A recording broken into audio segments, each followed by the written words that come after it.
Welcome back to the H1Z1 Arena and the Legends Invitational. It's true, I am Jose Sanchez, and I'm wearing my hizzy suit because it means I'm here for business, but I also like to party, and you're about to watch three intense back-to-back matches. Will Radic or Inbox defend their title? Will Sweet Dreams continue his tournament streak? Will I ever leave this stage? Or will we find a new #1 contender? Before we get to that, we're going to find out exactly what H1Z1 is for all of you who should already be familiar. Welcome to H1Z1, a fast-paced, action-packed, single-elimination, massive arena shooter. Each match begins with up to 150 players dropping into the arena across a 100-square-kilometer map. You start the game with nothing, so once your feet hit the ground, be ready to grab weapons, gear, and vehicles as you get into the action. Watch out, because as the match progresses, a toxic green gas begins creeping into the arena, pushing everybody towards the safe zone. You can survive the gas for a short time, but the longer the match goes, the deadlier it becomes. And if the gas doesn't kill you, there are 149 other players trying to. So play it smart and make every shot count, because only the last person standing will claim victory, and then the whole battle begins again. And the Legends Invitational has some of the best H1 players from all around the world. Players including the 2016 defending champions Inboxes and Radic, as well as popular personalities like Ninja, Flamehopper, Stormin, Gotaga, Iceco. 3 matches are going to happen right before your very eyes, consisting of scores. They're going to be a mixture of placement and kills. There's a $250,000 prize pool, with the winner coming out with, 80 grand, which is all in a day's work. The top 10 kills is going to get you a little extra cash. You get for the most kills in each match, you get $5,000, so that's a little incentive if you're not trying to play it safe. As I mentioned earlier, players from all around the world, players from Australia, Brazil, Sweden, China, Korea, France, America, they've all gathered here today for one hell of an experience. And hopefully somebody's going to leave a whole lot richer. And we've got Kelly Link on stage to talk to some players. Kelly. Just kidding. Just kidding, I wasn't talking to Kelly. We actually have our casters who are going to start things off because Kelly is over there and our casters are right there. We're right here. We're right here, Jose, and we're ready to start this one off. We got a lot of the housekeeping out of the way. My name is Rich Campbell, and I am joined by Jason Supersonic Burns, ready to start this one off. Can already see we got our 75 legends in seats. Yeah, 75 legends sat down, was walking around, kind of talking with them. A couple of them got nerves, a lot of them ready to just get in and play, just want to get this going. They definitely want to start exchanging some blows. Yeah, we already heard quite a bit about the format. Obviously, a huge prize pool on the line. But one of the nice things is when Jose was actually talking about all that, we were speaking to the players. I know I got to talk to Cloaksy a little bit, knowing him for quite some time. And one of the big things that he was saying, with the competition so fierce like it is here today, with 75 of the best players being invited from across the world, there are certain players that some players are a little bit more scared of. So in his particular scenario, he was saying there are 20 players that he's really looking for in the kill feed. And once they go down, he's going to be a little bit more confident. But also, if you start seeing names in the kill feed, even if the person did win the exchange, you want to maybe collapse on them, try to get the pinch going, and eliminate them when they're a little bit down in that scenario. Yeah, I mean, absolutely. You definitely want to be able to make those plays. And typically, you want to take that pinch play if you can. If that person's available and you know that they were just in exchange, they're in a weak spot, go ahead and knock them out. But yeah, if there's a guy that you are worried about and you've got an open shot on him, eliminate him there. But you want those guys to start falling off. You're going to feel more and more comfortable as it goes on. 1, you're getting closer and closer to money. 2, you're getting closer and closer to first because you know that the other guy that could take it from you is already out of the match. Yeah, so of course, as we have mentioned, $250,000 are going to be on the line here. First place taking $80,000 of that, but we should really talk about the faces that some of these guys are saying that they are worried about. Already mentioned by Jose was Sweet Dreams. Obviously a very strong contender, but also Prox and Aladdin came out in a big way when we were back at DreamHack. I feel like these are players that players are going to be keeping an eye on as well.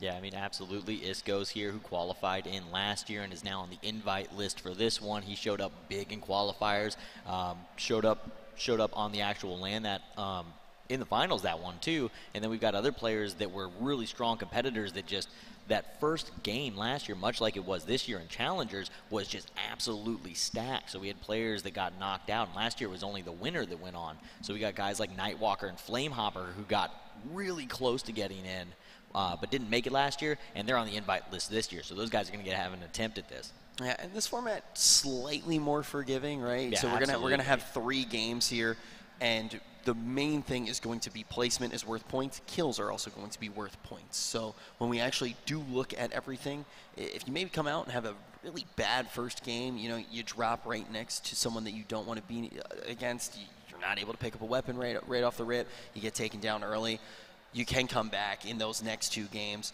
get a solid finish, and actually take the entire thing. So if you manage to get first, you just get so many points. We already saw just how much that can ripple out. Oh yeah, first place definitely gets you up there. I mean, getting a first place, you can feel pretty comfortable as long as you don't have 2 just absolutely horrible, like first death type of games. You should be in that top 10. Getting a first place puts you up there. I mean, that's a ton of points for first. And back to the players really quick. I mean, we have the winners from last year as well. So we have Radic and Inboxes here again, seeing if maybe they can repeat. And it looks like we got Flame up on camera, juggling some fruit a little bit there. I'm pretty sure that's exactly how you are supposed to prepare for this Legends Invitational. That's how you get warm. And the other guys aren't onto it. They haven't caught on to it. They're not quite privy to it. Flamehopper's going to be warm going in. He's getting the hands. He's getting the, you know, he's got to get that blood flowing before you do jump in here, especially when you are going to be playing against all of the best players in the world. But the other thing to note, when we talk about money, it's definitely going to affect how people play. They're going to try to target that high placement, obviously, but certain players may just go for kills. We saw this play out yesterday when we actually jumped in and did that All-Stars Invitational, 5K for each match for whoever brings in the top kills. Yeah, absolutely. I mean, that definitely played in. We saw some of the guys in the All-Stars, once they start getting into those third games where they're like, I've got no chance at making top 10 at this point, I want money still. So then they just started going for kills. They started chasing it down. We saw some crazy stuff in the last game. Who was it that launched the car? I mean, we just saw people going for insane jump outs. It was a lot of fun in Game 3. Yeah, just rushing in, trying to make these close range scenarios, things like that. People actually turning on the sirens in their police cars. So it was just one of those things where a lot of players just try to go for kills. When we get here today, a few of the players were saying, you know, that 5K is a huge incentive. Maybe we'll just go for that 5K. But I don't necessarily think that's the best way to go about it. Flame off once again. But I think the main thing is if you go for those kills early on, you're not going to be able to get to the late game, which is where we usually see that big windfall of kills.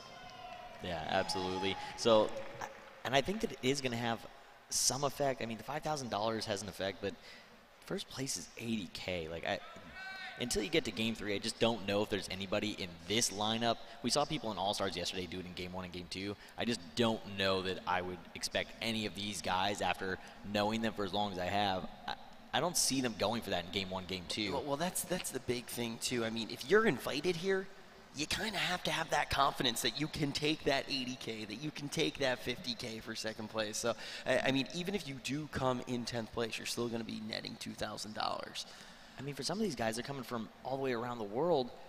You got a $5,000 trip that you're on already. I mean, $5,000 is a break-even point. That doesn't feel good. You want to walk away and go back with more than you came with. Yeah, exactly. I think the main thing is if you don't go for a top finish, you're probably not going to be able to get the top kills. I think that's just something that we really did see yesterday in All-Stars. Like, look, the top kills, I'm not sure if it was every time. I know in at least 2 games, top kills went to, actually no, it was all 3 games. Top kills actually went to the #1 finish. So when we jump in here, it's like if I don't necessarily pays off. I kind of feel like the 5K is almost was just a bonus yesterday for coming in first place. Yeah, it definitely is. I mean, you're able to isolate fights more when you get down to the lower player counts, and everybody's starting to want to play for first. That guy that can play aggressive but play it smart to where he's cutting the angle so that he's not getting pinched, but he's able to isolate one-on-one fights, has a much higher chance of getting a high kill total. Those end games is really where you get all of those kills. You're not trying to get knocked out early. You start feeling more comfortable towards the end. You start settling in towards the ends of these matches. The beginning is the the really stressful part. Somebody could be around any corner. You start knowing where everybody is at the end. And these guys definitely, with the number of hours they have, after hearing where fights are, they'll be able to tell the distance. They'll know exactly where everybody's at, and they'll be able to isolate one-on-ones. Well, we have talked about what we expect to see out of the players, but it is time to actually see what they are going to do. Jump in and get this one started. We're about to get in game. TwitchCon has been absolutely insane. We've seen challengers, we've gotten to see all-stars, but now it is time to kick it off with our legends jumping in right now. Let's see how this break looks. Coming in, we are going to jump right on to Flamehopper. You saw him juggling. Now let's see what he can do in this scavenging portion of the game. Early cop car, gonna be able to grab one, and Gabe is gonna snatch one out from Jordy. So he's gonna have a vehicle as he goes ahead and takes off. And you are gonna see a lot of tags here today, which is a little bit different than what we saw during All-Stars. A lot of these guys gonna be rocking their organization tags, so you'll be able to see what pro orgs they're playing for. Sweet Dreams, our winner of DreamHack Atlanta, playing for Rogue. Getting a little, needs a helmet still, got a shotgun, got a AK there, so he's got a little bit of short range, a little bit of long range, needs to get a few more items there. Definitely not going to feel comfortable. This opening phase is going to play a little bit slower. I don't expect us to see kills quite as quickly as we did in All-Stars. These guys are playing for the win. Now we're jumping on with another member of Rogue, and we can see getting those early helmets definitely going to be really important. Want to be able to stockpile quite a few of those in this early phase of the game. Now we're going to be jumping on with a player from Echo Fox. But that first kill going to come in right now. It looks like we're actually going to see World's Best Gaming Rogue going down. Yeah, Rogue from World Best going to go down to Thump from Rogue. And we've got Howie here, and it looks like he was in a fight with somebody at some point, was able to get away, though, and get a little bit of loot. He's going to heal up. Aqua here coming up on to Noble Monster. He definitely doesn't know that he's there yet. They're not close enough to hear each other. We'll see if they run into each other at some point. But Aqua going to hang out here for a second. It looks like he's probably shredding a couple items, making some bandages, just trying to get his loot up, trying to get more resources to use for the late game. One of the other things that we probably didn't see too much of in the All-Stars yesterday is that these guys are picking up all the random shirts, everything off the ground to shred them and have enough bandages to make it into the end of the game. So a lot of those guys probably didn't have those resources. These guys are much more methodical in their looting. Expecting to see quite a few changes as we actually do jump in with Legends. This is the absolute pinnacle of play. When we saw All-Stars, yeah, there were a lot of faces that we love to see play the game, and extremely entertaining, but some of their decisions going to be a little bit questionable from time to time. Yeah, with challengers, you also have a more stratified group as well. I think we saw some of that top-level play, and we saw some players that maybe were not quite on the same level as that top tier. But now when we do jump in right now, we are only seeing the best, and we're going to see this first safe zone right now. It's got a little bit of PV and a little bit of Harris Bluffs, and right now, we do see some, lifted, getting into a little bit of a fight right now, and this is the start of that war of attrition. This is two monster players, Lifted and Sharima. Both were battling it out in some of the preseasons for first place on that leaderboard, so both these guys are absolute monster shots. Looks like we're not going to see that engagement happen for too long, and back to the way that this was set up, I think the All-Stars, one of the changes is that we've split All-Stars and Legends this year, where typically they were kind of placed together, which I think the All-Stars are probably happy to not have some of these guys in their bracket. These guys here, though, is much harder for them this year. Oh, yeah, definitely. I mean, when we talk to the players straight up just saying this is one of the hardest lineups they've seen, Flamehopper moving very close in, taking a huge amount of damage to start things off, dropping all the way down to around 36. All that damage going to be coming out from Teenage. Teenage may try to engage here. One of the nice things with Flamehopper, when we actually did see Flamehopper outside of the vehicle, even the way he was moving, slightly strafing, just making sure if anyone did engage with him, he would be able to avoid a lot of that initial damage. But Teenage does find him inside of that police car and gets some serious damage done. Flamehopper should be able to heal up here without a problem, moving out in this police car, trying to put as much space between himself and Teenage. Yeah, absolutely, and Viva going to find herself a free car. You can tell that it was not touched before because as she jumped in, she had the skin setting set different. So brand new car, 100% health, 100% gas on it, which is nice. She definitely would have preferred a Jeep or a cop car versus the pickup truck, but you prefer a vehicle over no vehicle every time. Symphony here from Team Caliber getting some shots thrown from Keebler off of World Best, and we have Moment coming in. Might run into Illusion. Illusion, a monster player out of the Asian region of the game. Absolute monster player. He used to play on the NA servers a lot too. Yeah, well, Illusion right now seems very content just staying inside of this gas station. We actually saw this position being really strong yesterday. We saw Dr. Disrespect in a similar location. Haunted ran right into his shotgun. So Illusion, pretty content here, just hanging out. Gonna leave that door open, hoping that someone does try to contest. Having pretty decent odds here in what's in some cases can be a 50-50 inside of a building at close range. Jumping now back on board with Illusion. Okay, we're actually going to see Illusion try to rotate out here, getting into that cop car right away. Moman not going to follow, going to go inside of the gas station to see what scraps were left behind by Illusion. Aladdin letting a few shots out here. Yep.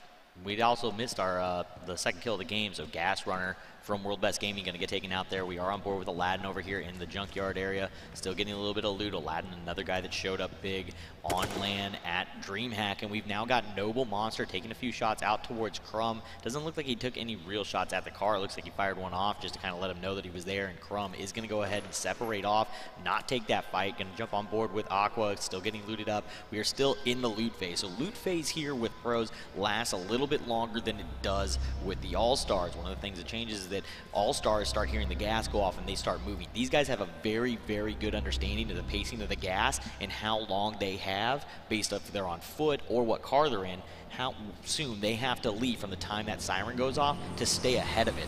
Or do they want to sit in the gas? They know exactly how long they can sit in the gas. Do they have the medical supplies to make it through? So we're going to see the early phase last a little bit longer with these guys than we did with All-Stars. Yeah, that is a big thing. They know exactly how to ride the gas. When we watch something like All-Stars, you'll see players actually choking out. But one of the things that is going to be interesting, because we've seen it play out in a number of different ways, is going to be this drop right here. And right out of the gates where you're going to see that hunting rifle has plummeted down into this arena. Yep, and we've got Isco here, Charles PBF, two of the players that have traveled a long ways to get here. Isco coming out of South Korea, Charles coming all the way up from Brazil. I don't think we're going to see this fight, though. If they do notice each other, most likely they will disengage this early in the match. And we do have quite a bit of PV still in this early safe zone. So we'll have to see if it decides to pull out or if we end up in PV for the finish. I would love to see a PV finish here, especially with the caliber of players. None of them want to see it, or none of them want to be in that scenario. Obviously very stressful. It is exactly what I want to see, though. Yeah, it's definitely always fun to watch as the commentators and the spectators. I absolutely love watching it, but as a player that's put a lot of hours in with these guys, I feel the pain. It is a hard spot to try and play out of. There's a lot that goes into close range combat, so it's definitely a hard place to play out of. Sicko FPS going to throw a couple shots in the direction of Viva. Catches her once in her two-hit. Going to take it down to one shot left on it. She'll be able to get a heal off as she gets away. You're definitely one of the guys, too, that does know the stressful situations to play in as well. I mean, we woke up this morning and you made me feel like I was going to have to solo cast. You said you wanted to try to jump into Legends. I mean, I always want to play. I mean, this is a huge stage. This is an awesome spot to get to play, and I mean, they're definitely all excited to be here. Yeah, definitely. You have so much prize money on the line as well. You can make a name for yourself if you haven't already. A lot of these guys already have with their tournament performances. I'm just saying 80K would feel nice to go home with, so. I have no idea what that would feel like, but I imagine it would be good. Now jumping on board. You can see T-Hump here making a great decision. He's actually got a makeshift on. He's dropped his two-hit onto the ground there, so he's protecting the two-hit for later in the game. If he can keep that with him, he's going to pick it up. It doesn't have enough room in his bag, so he throws it on the ground, protects it from getting rid of early. So if he can get that and keep it with him all the way to the end game, it's definitely a lot better. The other thing is having it, if you have to traverse on foot through open field, having the two-hit on allows you a little bit more time to get to cover. Yeah, the thing as well, when you see a player doing something like that, how aggressive do they want to be? Do they want to just try to sacrifice that one hit to then throw the two hit on? Or do they still want to play more defensive even within that location? It depends on the situation, which way they want to go with it. Most of these guys want to protect a two-hit. You're typically, especially with the way that the combat update is and the little bit longer delay on shot, you're not typically going to get just lasered to the chest 5 times at long range. So if you know you're going to be in a long range combat, you go ahead, throw it on the ground, wear the makeshift. If you think somebody's pushing at you, if he started to see a car come at him and he thought somebody was going to hop out on him in a close range encounter, he would immediately pick it up off the ground, and it'll switch that makeshift back into his backpack, and he'll be able to take it with him. Now we are seeing some of these players trying to find good positioning here. Gas has already begun to spread. We're in that first ring right now. Loot phase starting to come to an end. It's definitely much longer with the legends, with these professional players, but it is just about coming to an end here. Illusion trying to find a shot onto Flamehopper at very far range.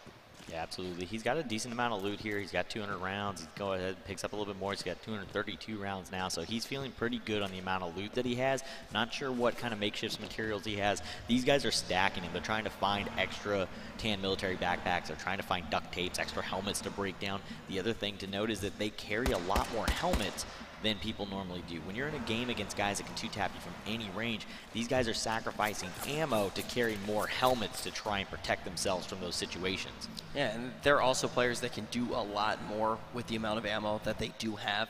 You know, they don't need to just stockpile so they can get in these rifling matches. They can really make all of their bullets count here. Now we do see Flamehopper is going to have very good cover here for both him and his vehicle inside of this little divot. Bazaar going to be set up in this POI. A potential fight could go down between Flamehopper and Bazaar. I don't think Flamehopper has any intent. After the amount of stream snipe challenges he's done, he's become a very squirrely player. He's good at getting out of dodge quick. He doesn't want to take any fights until that end game.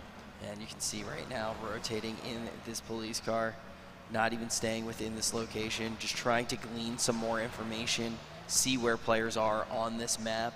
Great spot to do it from. I mean, there's a ton of little ridges. He's basically protected all the way around. If he crouches, he can hide almost anywhere, letting players know he's aggressively defending it. He's not aggressively chasing fights, but he is letting people know, I am here, do not come here. Because most of these guys aren't going to want that close range fight either. So by letting them know that he's there, less chance of them pushing into him. Candy Van and Apex Shade, Pineapples in the fairgrounds here. Drop Kid over at the T-tent on that far side of the screen that we can see.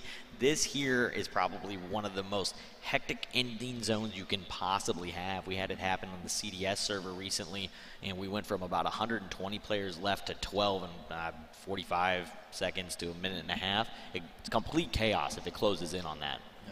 One of the other things I do want to note about what we saw from Flamehopper, yeah, he is aggressively defending, but one of the additional bonuses that he can have when he actually does throw out those shots is maybe actually clipping into the vehicle, putting a little bit of damage in early on in the game. As you can see right now, Blood Inferno already taking about half damage on his vehicle. Eventually that will start to rack up, especially this early on in the game.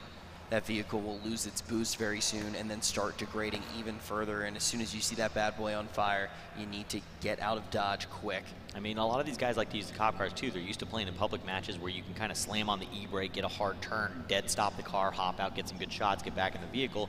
As it starts to degrade, it also loses its handling. So at a certain point, doing those hard 90-degree pivot turns in the car and making use of it that way, that option goes away. And that can be absolutely crucial. I mean, that's one of those ways that you close space, you provide yourself with cover, you can actually get up and be aggressive, create scenarios where you can engage, knock players out. It's really strong if you are in one of those scenarios where you see someone in the kill feed that you really want to target. You know that you can come in for the potential pinch or try to get the engagement going while they are already at a disadvantage. So if you start to lose that handling, you are going to lose a huge amount of the value that you do get out of that cop car. And we can hear the sirens once again ringing out here, Supersonic.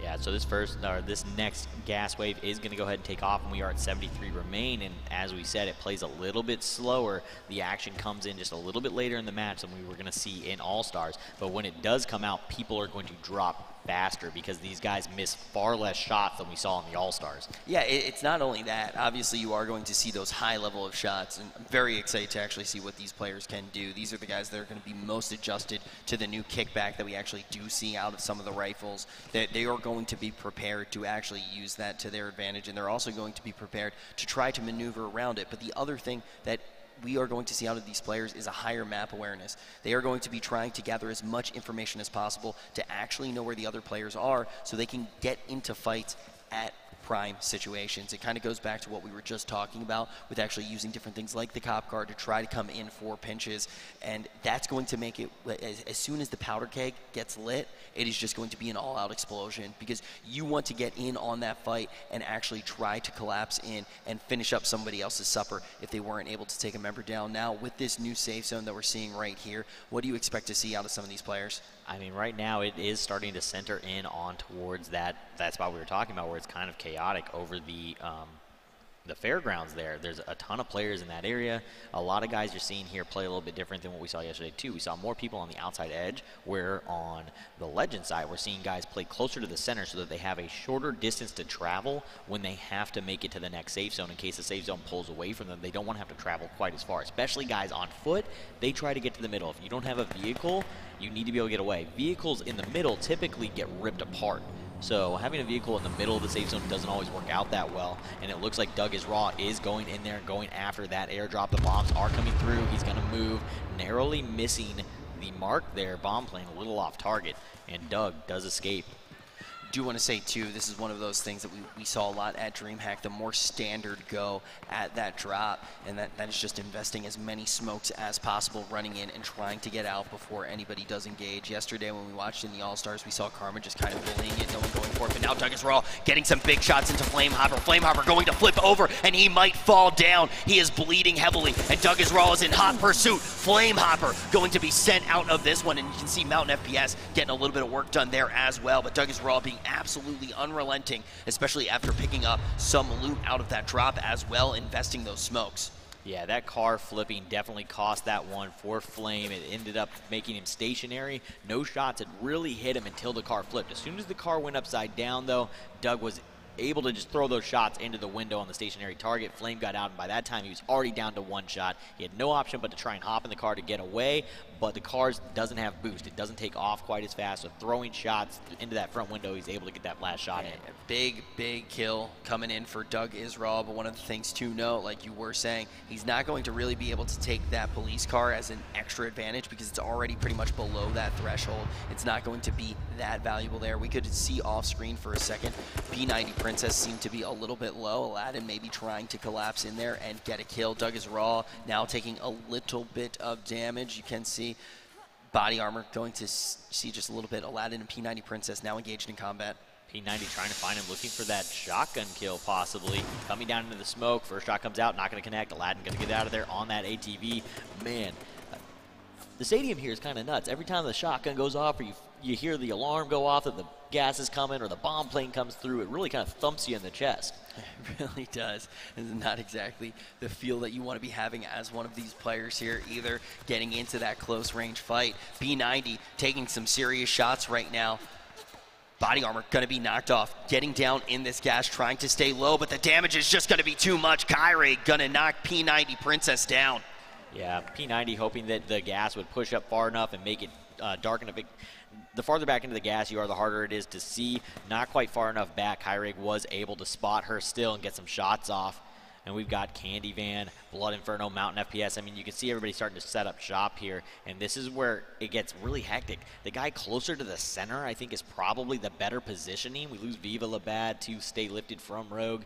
Well, to be honest, this shot right now is just an omen of things to come. It looks terrifying. This is going to be an absolute carnival of carnage when we do see this ring collapse more and more. Already seeing some of the fiercest competitors' names on the screen when we take that look overhead, but jumping on board with Stormin right now, trying to see if he can find some of that ideal positioning to prepare for a fight. Walking into this building very cautiously, actually going to find some ammunition here as well. But you can see already having a relatively high amount of ammunition, not necessarily wanting to pick up more, most likely trying to hold on to helmets, as you've already alluded to. Just so many two-taps can come in from names like this, but Mountain FPS going to let out a few shots from this window. Already seeing the location of Blood Inferno. You can see he's gone ahead, dropped his AK, must have had a Magnum in there as an option, swaps the Magnum on, is just trying to eat up the vehicle. So like I was saying, the center of this is probably the best, because if it centers on this spot, everybody's going to have to come in from the outside. The guys holding the outside buildings are most at risk of having to get into a close range fight. If you're closer to the middle, there's a little, at least the guy rolling in the car isn't going to drive smash into a bunch of buildings and then hop out. But there's so many little nooks and crannies that you have to keep track of in here. All the little pop-up stores, all the little different portions of it all have a doorway in that you can hide behind. So there's just so many spots to hide in there. It's going to be chaotic if it does close. It's really hard to find that pocket, and like you said, a lot of them aren't going to have a lot of them will have multiple entrances. Body armor going to be knocked off of Doug Israel. Doug Israel has been playing absolutely incredibly thus far. Going to play defensively here, needs to get some body armor for that additional protection. We saw some of those shots actually raining out from the Magnum a little bit earlier. We haven't seen too much of that weapon recently. Really strong in scenarios against vehicles. Yeah, absolutely. It just powers through vehicles. It eats them alive. So definitely a strong one. We're here on board with Lifted. Couple nice little rocks here. These spots work out really well, especially in a pinch. You can kind of set yourself between two rocks if somebody's shooting from two different sides, like 180 degrees out from each other. You can place yourself in a lot of different spots to cut those angles. Not a bad spot to hold. It looks like thought he was going to go ahead and take off in his vehicle there. Going to hang out here a little bit longer. Adrian driving by. He's going to throw out a couple shots towards Adrian, try and eat away at the resources, which is what we've seen Bizarre doing actually to Doug is Raw over there. We've cut to him a couple times, and he's slowly just kind of eating away and taking that 2-hit off of him. So we'll see if the war of attrition ends up working out for him. Yeah, Bizarre has kind of been in that type of situation throughout the entirety of the game. You can really see Bizarre trying to find situations like that, whether it's putting a couple shots into a vehicle, taking a 2-hit away, will definitely be one of those things where even if you don't get the kill, obviously the kill's flashy.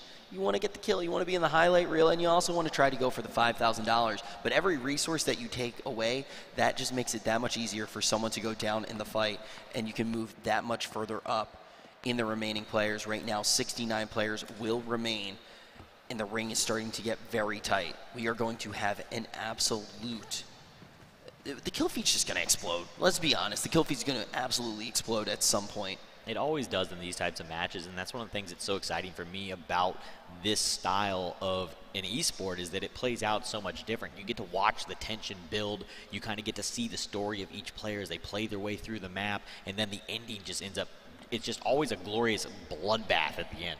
I like really being able to see the thought as well. I mean, you can already see the different play styles in this type of situation in the early phases of the game. Right now, jumping on with another member of World's Best, taking a little bit of damage from that gas in a fight with Cloak. Gas nade on gas damage. Jordy going to have to back up a little bit off of that gas nade farther into the gas, but he does see it coming. He's going to be able to rotate around. Still very early in the game. He can kind of sit through the gas and out heal it. However, you have to keep rolling bandages. So this is basically War of Attrition still. Cloak is making him use all of his healing. Omni-Seal is going to go down elsewhere on the map to Calzy, but this is just eating up healing for Jordy. Also, he's building up toxicity onto his body. So as that toxicity goes up, and we've got shots from Isco coming out, and Isco gets extremely low, but he's going to be able to turn that one around and take down Gotaga.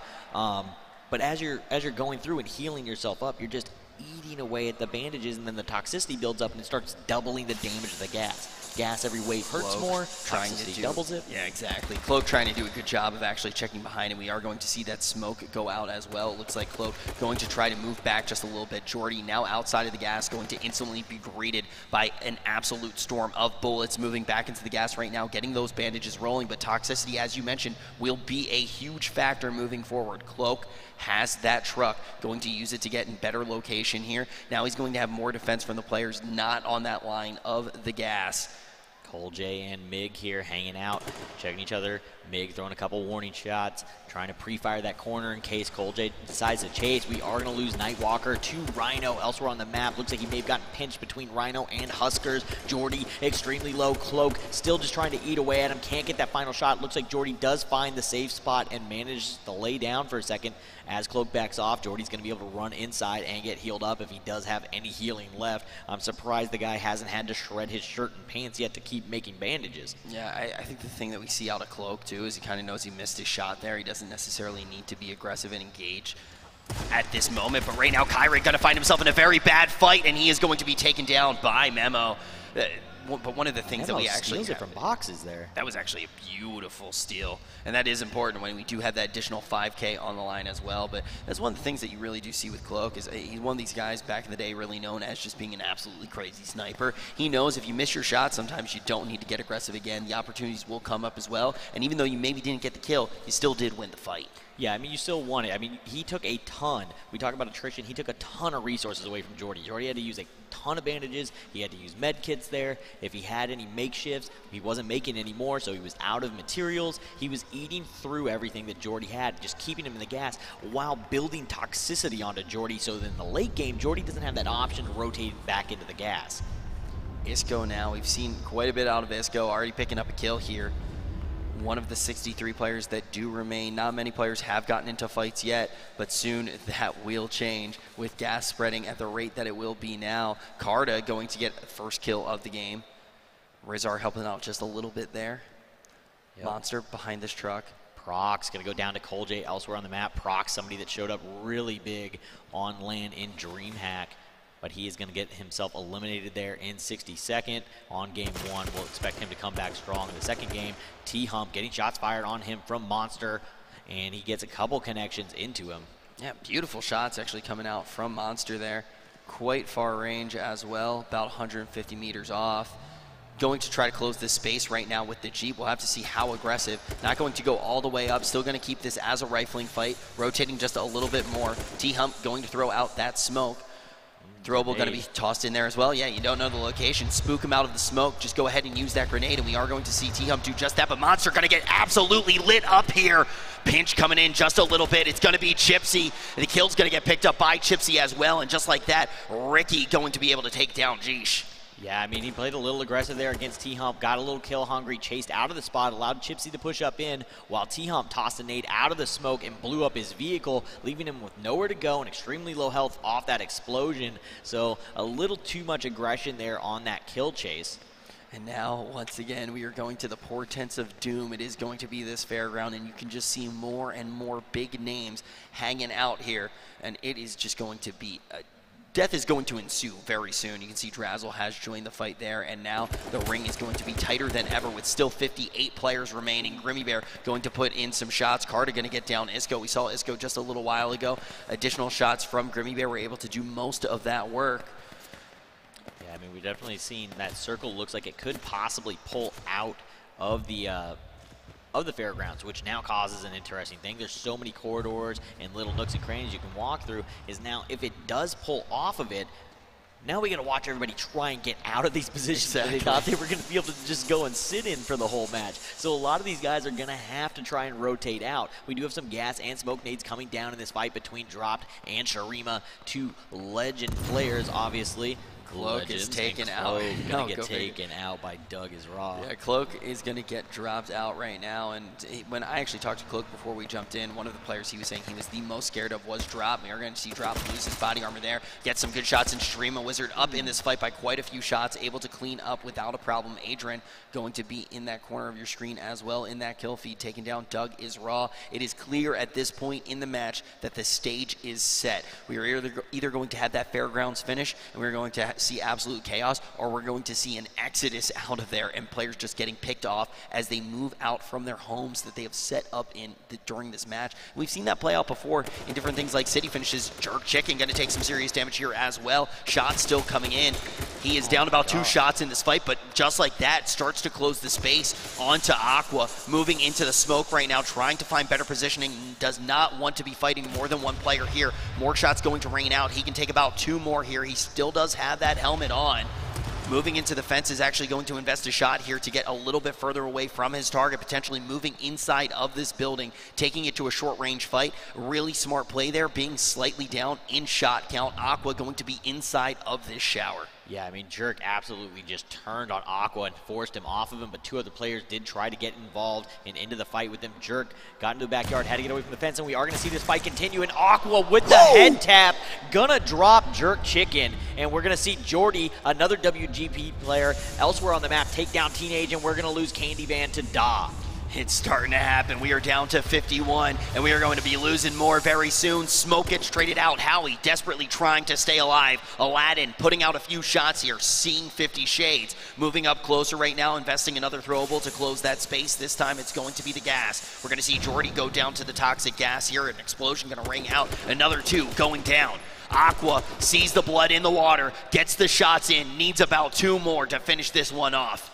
Yeah, Aqua now going to have to try and get out of this gas. He does have Moment in the gas behind him, though. Going to outrun it. CLG, Grimmy Bear going to take down Cardo with a little bit of an assist from Memo. I believe Memo's probably still sitting on top of that same building in the fairgrounds. Aqua coming out, throwing a couple shots. I don't know that he knows that Moment's behind him. Mini extremely low, gets the one pump into Mig. Mig going to get dropped. Mini hopping into that Patriotic Jeep, going to start getting healed up. Swaps to the extra seat. That's something that we didn't see yesterday. T-Hump gonna get found in the smoke by Aladdin. Aladdin getting that elimination. Memo gonna find boxes. Kevy gonna get dropped, and Adrian also gonna go down. Desperate shots coming out in the smoke, going to connect. But we have so many scenarios here where players are actually in the gas and they do not see their surroundings. Crank going to be able to pick up a kill. We are going to see the King rotating around right now, trying to stay away from that gas. Crank in this fight right now, may be able to take down Aladdin, one of our top finishers from DreamHack. Letting out a few shots through this smoke, can't actually see the target. This smoke is just so thick here, but we'll find Aladdin. Able to take him out is Crank. Crank now needs to find some better positioning here out in the wide open. Going to put out the smoke right now to make sure to actually get that loot from the kill. Drazzle invested into this fight with Memo. Has a wall between him. Has the shotgun. May be able to get this kill, but Drazzle will go down to Memo. It's always an awkward moment when you're laying in the smoke and the smoke nade fades out and you're stuck there. It's not a good feeling. It is not a good feeling at all. We can actually start to see some of the players moving off the stage right now. They are not out of it yet, though. If they were taken down, they will have 2 more games to try to get these placement matches. But our top 36 are going to be the players that we are focused on because they are still competing for the most amount of points that they can. Whoever gets the top kills here as well will be pulling down an additional $5,000 for this match. And right now, we can already see, still in the position where we left him, up with the gas as an additional option for cover. Yeah, absolutely. Cole J here holding off this side with the smoke nade. It looks like there was one person out there to his right side. We saw a ton of players just get eliminated. I mean, we went from about 60 players down to 35 in a heartbeat. Sweet Dreams here getting a couple shots on him. This was our winner from DreamHack Atlanta, and it looks like he may have had a shot come into him from Mini. He keeps checking that car. We were talking about this earlier, guys, looking into the car to try and find it. Loses his helmet from the side. It looks like Howie probably ended up giving Mini a little bit of help there and takes the helmet off, forces Sweet Dreams off the shot. Sweet not able to get that kill, and we are going to lose Symphony elsewhere on the map, but Sweet Dreams is now got his attention turned towards Howie. Shots going into Howie and the vehicle. Howie going to get out of there. Mini does end up finally bleeding out to Sweet, so he still gets the call, still gets the kill and drop, trying to blow up another car, gets a kill onto Gorani. We are going to see dropped right now. A lot of the players saying one of the scariest players to play against in this competition. Just wreaking havoc here inside of the smoke. We will see Huskers trying to move about, but dropped is found by quite a few players here. Huskers going to fall down to Flame. Now Drop just staying inside of this car. Going to pop out here, going to try to take this fight with Lifted inside of the police car as well. A few shots going to connect into the vehicle. Beyond the threshold right now at 37. Another 2 players going to fall down. Only 23 do remain. Getting some shots into the Jeep. It will flip. And now this is going to be enough of a weakness to try to take down Apex Shay. Apex Shay does manage to flip it. Gets out of the car yet again. Has to actually throw down the smoke to move away. Dropped, going to take quite a bit of damage here. Seeing both Grimmy and now jumping on board. We will go just in time to see that kill picked up. Harry Frogbat gonna get eliminated by that gas kill. Gonna be given out to Chipsy though. Crumb gonna go down to Bizarre. We are down to 14.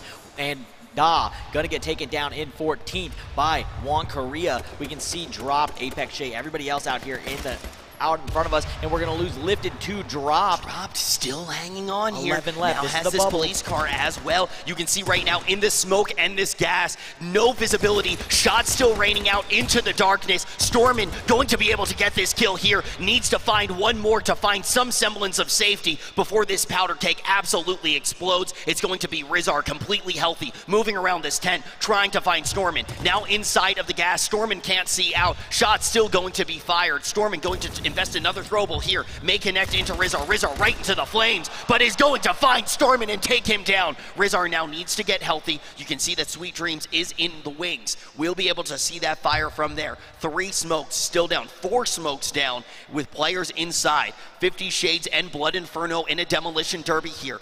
Dropped, going to be outside of the car, has a good vantage point to see all of the players here getting those grenades. You know, just use everything you have at this point in the game. Jumping out of the car is going to be Pineapples. Haven't seen much of him yet, and we are going to see that explosion come in. Apex Shade goes down. Pineapples traded out to Chipsy. Only 7 are left here, Supersonic, and now Drop going to get these shots in. 50 Shades tries to steal the car in style, but Dropped is able to eliminate him.